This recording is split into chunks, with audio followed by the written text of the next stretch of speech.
রাজশাহী বিশ্ববিদ্যালয়ে ভর্তি পরীক্ষা 2025-26 শিক্ষাবর্ষে ভর্তি পরীক্ষায় অংশগ্রহণ করেছে যে সকল শিক্ষার্থী এবং অ্যাডমিট কার্ড সাবমিশন করেছে যে সকল শিক্ষার্থী তাদেরকে 12তম সি ইউনিটের নির্বাচন তালিকা প্রকাশ করা হয়েছে, অর্থাৎ 12তম মেরিট লিস্ট প্রকাশ করা হয়েছে এবং 12তম মেরিট লিস্টে যারা সাবজেক্ট পেয়েছে সেই সংক্রান্ত বিজ্ঞপ্তি এবং পরবর্তীতে কারা সাবজেক্ট পেতে পারে এবং কবে প্রকাশ করা হতে পারে সেই সংক্রান্ত নিয়ে বিস্তারিত বিজ্ঞপ্তি প্রকাশ করা হয়েছে।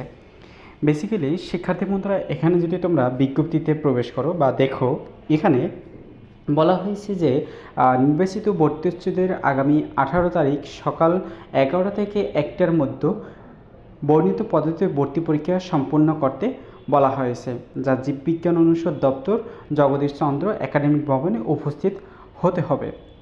এই যে 18 তারিখ সকাল 10টায়। এবং তোমাদের যারা অ্যাডমিট কার্ড সাবমিশন করেছো, শুধুমাত্র অ্যাডমিট কার্ড সাবমিশন করেছো, সেখান থেকে 12তম যারা নির্বাচন হয়েছে, পরবর্তী যারা এখনও সাবজেক্ট পাওনি, সাবমিশন করেছো কিন্তু সাবজেক্ট পাওনি, তোমাদের 13তম যদি শূন্য আসন থাকে, সেক্ষেত্রে তোমাদের আবার কিন্তু 13তম তোমাদের মেরিট লিস্ট প্রকাশ করা হবে আগামী 18ই জুন। আগামী 18 জুন কিন্তু প্রকাশ করা হবে। 18 জুনে তোমাদের বৃহস্পতিবার বিকাল, 18 জুনে তোমাদের বিকাল সন্ধ্যা বকিয়ে অনলাইনে অংশগ্রহণ করতে হবে। এটা কিন্তু এখানে তোমাদের যারা সাবজেক্ট পাবে 13তম নির্বাচন তালিকা তাদেরকে কিন্তু প্রকাশ করা হবে। এবং পরবর্তীতে রয়েছে, তোমরা এখান থেকে দেখবে যে তোমাদের ভর্তি ফি কত টাকা লাগবে বা তোমাদের বিশেষ যে কাগজপত্র প্রয়োজন সেগুলো তোমাদের এখান থেকে কিন্তু তোমরা বিজ্ঞপ্তিতে সকল আপডেট কিন্তু এখান থেকে তোমরা দেখতে পারবে।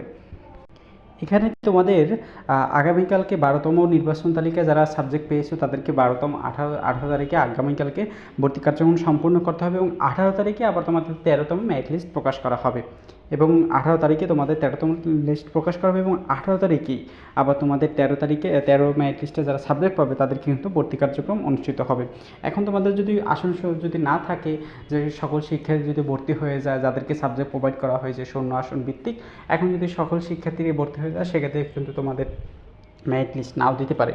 সেক্ষেত্রে তোমাদের এখানে বিশেষ অ্যানালাইসিস করে কিন্তু তোমাদের বিজ্ঞপ্তিটা দেওয়া হয় বা তোমাদের পরবর্তীতে যতক্ষণ তোমাদের শূন্য আসন থাকবে ততক্ষণ পর্যন্ত তোমাদের মেরিট লিস্ট দেওয়া হবে। শূন্য আসন পূরণ হয়ে গেলে কিন্তু তোমাদের ওরিয়েন্টেশনের ক্লাসটা আপডেট দিয়ে দেবে বা তোমাদের নোটিশটা প্রোভাইড করা হয়ে যাবে।